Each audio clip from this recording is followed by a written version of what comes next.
पश्चिम बंगाल के बांकुड़ा जिले से एक अनोखा मामला सामने आया है। सोशल मीडिया पर हत्या की धमकी देने वाले एक युवक के खिलाफ साइबर क्राइम थाने में शिकायत दर्ज कराने और उसकी गिरफ्तारी के बाद भी भाजपा विधायक नीलाद्री शेखर दाना ने उसे माफ कर मानवता की मिसाल पेश की है।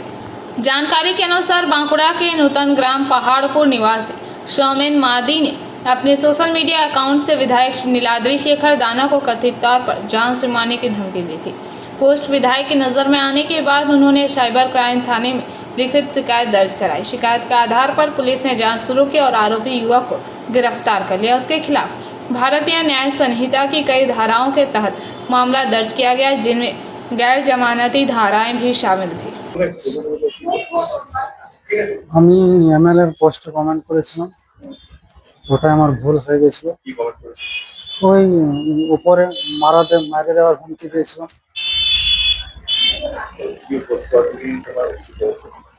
হ্যাঁ, এটা আমার উচিত নয়, ভুল হয়েছে।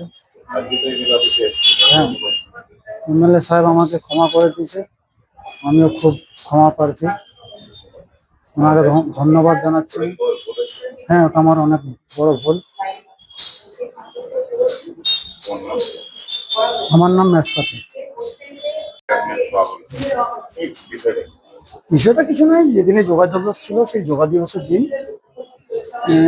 আমার ফেসবুক পেজ থেকে একটা পোস্ট করা হয় সোশ্যাল মিডিয়ায়। সেই পোস্টে গিয়ে বাঁকুড়া বিধানসভার অন্তর্গত নতুন গ্রাম পাহাড়পুর অর্থাৎ নতুন গ্রামের একটি ছেলে কমেন্ট করে কয়েকদিন পর উপরের টিকিট কাটবে, ঠিক এইভাবে। সেই পরিপ্রেক্ষিতে আমি সাইবার ক্রাইমে অভিযোগ জানাই।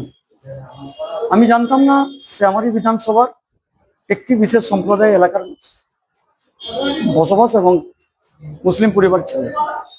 তাকে পুলিশ অ্যারেস্ট করে খুঁজে বের করে, তো এরই পরিপ্রেক্ষিতে পুলিশ তুলে নিয়ে যায়। পরিবারের লোক কান্নাকাটি করে আমার কাছে এসে হয়তো পুলিশ ব্যাপারটা বলেছে যে আপনারা যার পোস্ট পেজ থেকে হয়েছে তার কাছে যান, যদি তিনি মুক্তি দিতে পারেন তাহলে আমাদের বলার কিছু থাকবে না।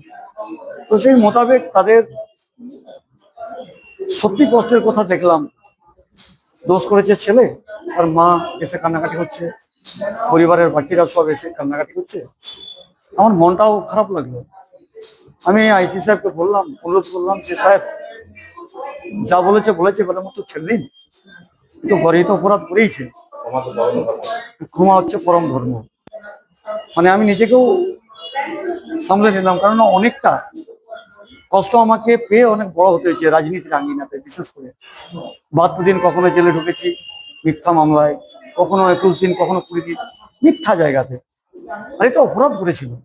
তো যাই হোক, সেই মিথ্যাতেও আমার বাড়ির লোকও তো কষ্ট পেয়েছে, ছেলে মেয়ে কেঁদেছে। बांकुड़ा से अनुप राय की रिपोर्ट, पीवीटीवी न्यूज।